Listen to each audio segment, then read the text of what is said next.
So how do you set those boundaries with somebody that's not interested or willing to change? They're just like, I'm not going to change. How do you begin that conversation of setting those boundaries? All right, guys, we've just talked about the how-tos, and if we've hurt somebody or somebody has hurt us, how to approach them.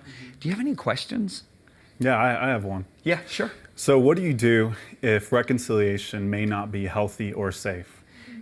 Addison, that is an excellent question. So in other words, abusive situation? Abusive situation. Maybe it's a situation where two people are divorced and want to be appropriate for them to engage in certain conversations. How do you navigate that? All right. Well, first of all, let's talk about the abuse one. Sometimes people have a definition of abuse and it's really not abuse.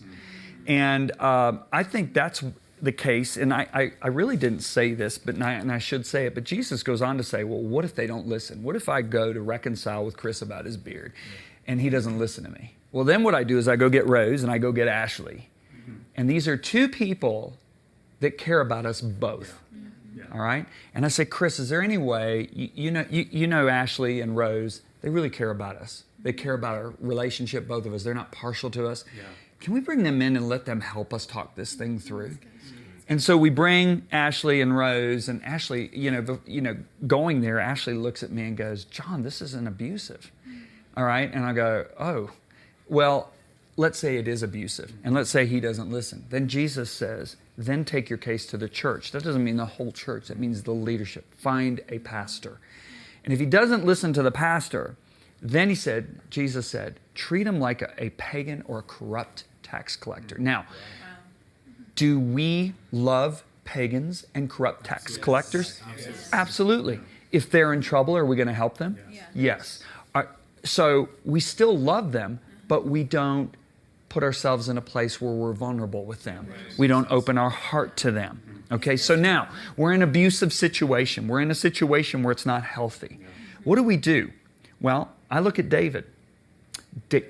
David's a young man. God's put him under Saul, but Saul tries to pin him to the wall with a spear. Okay? So if David stays in the palace, he's going to become a wall hanging. Okay? Right?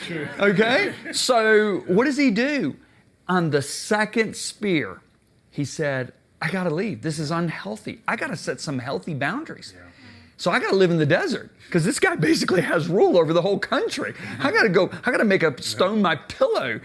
But he didn't keep himself in a position where he could be abused. So if you're in a husband and wife situation and that husband's physically abusing the wife, well, best thing is kick him out, but probably if he's abusive, he's not going to leave. That means she needs to find a family who's going to protect her, her own family, a family in the church, because she's done everything she can to try to bring resolve to this. And when Jesus says, except for prayer and fasting, don't come together except for prayer. Well, sometimes that prayer needs to be, God, heal this relationship. And her leaving an abusive situation gives possibly a chance for God to bring this guy to his knees and make him realize. So, you have to employ. And this is, if it gets any more complex than this is why we have pastors. And I would say, just go and meet with your pastor and say, Pastor, this is what's going on, and see if that person will come and meet with the pastor. And so that's an excellent question. Is there any other questions? Yeah, more specifically, what about an abuser or a victim of an abusive situation in a family, like a family member abusing? Are they supposed to be forced to face the abuser again? Look at Jacob and Laban. Laban's a family member, but Laban's abusing Joseph by stealing from him. He's changed his wages 10 times. Finally, Jacob was so faithful to him, it took God saying to him, get out of here, okay? And so he left. And it doesn't mean he didn't love or care for Jacob anymore. He just said, I'm not going to stay in this abusive situation any longer. It wasn't physically abusive, like we were just talking about. But he was taking advantage of him. He was abusing him in his wages, probably abusing him verbally when a guy's doing that, changing wages 10 times. And Jacob just said, I got to get out of here. And so you can still honor a family member. Here he was an uncle. He should be honored, but he wasn't going to stay around for his abuse. So yeah, you've got to set healthy boundaries, and especially when children are involved. And you need to protect. And you always have to remember, this is a good filter to always pass it through. The number one person you're concerned about is the well-being of others. Yeah. Now, if you're enabling a person to continue in an abusive behavior, does that really help him? No. Or her? Yeah. No. So leaving is actually protecting them as well. You're protecting you and your children, but you're also protecting them because they don't want to do something stupid in their fit of rage that they'll regret for the rest of their life. You know, so it's really important, you know, that we do that. These are great questions. Anything else? So how do you set those boundaries with somebody that's not interested or willing to change? They're just like, I'm not going to change. How do you begin that conversation of setting those boundaries? Well, you know, Matt, that's an excellent question. I believe that you pray. I believe you go to somebody who's godly.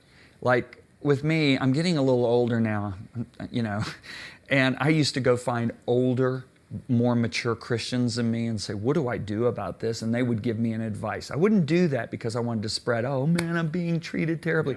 I was like, can you help me? So if it may have been a pastor or another leader, I would say, this is wrong. I remember I had to do this with a pastor. And I went to a guy who had a gray beard.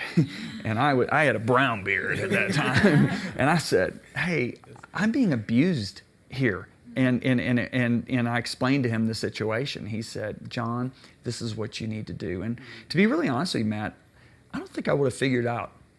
I was too much in the forest to see the trees, right? So he could see it so clearly. And that's why it's so important to find people who you know will speak the truth to you. You know, you got two kinds of friends. Friends that are going to just basically take your side no matter what, and then you've got friends who will speak the truth to you. I mean, my wife, you know, you guys know from Story of Marriage, my wife and I were stupid when we were first married. I mean, I look at you two. You guys are, oh my gosh, I wish we were that good with each other. But, you know, my wife, there were a couple people that she went to, and the one, her words would separate Lisa further from me. And then the other one she went to, her words united Lisa's heart toward me. Now, I had stupid behavior that needed to be adjusted. And there needed to be a separation for a couple days. But you know what? That friend, I'm so glad she went to that friend in that situation, because that was at the lowest point of our marriage. It was about the second year or third year of our marriage. That friend spoke words that facilitated reconciliation. It were wise words, and those words protected Lisa and me both. And so find people, pastors preferably, that are wise, and ask them to help you, to set their healthy boundaries. Yeah, anything else? Are we good? Man, I just tell you, reconciliation, it's not a formula. It is something that we have to go in prayer and let the Holy Spirit speak to us, allow wise, godly Christians and leaders to speak into us, and walk it through. It's worth the effort. Because why? We're making it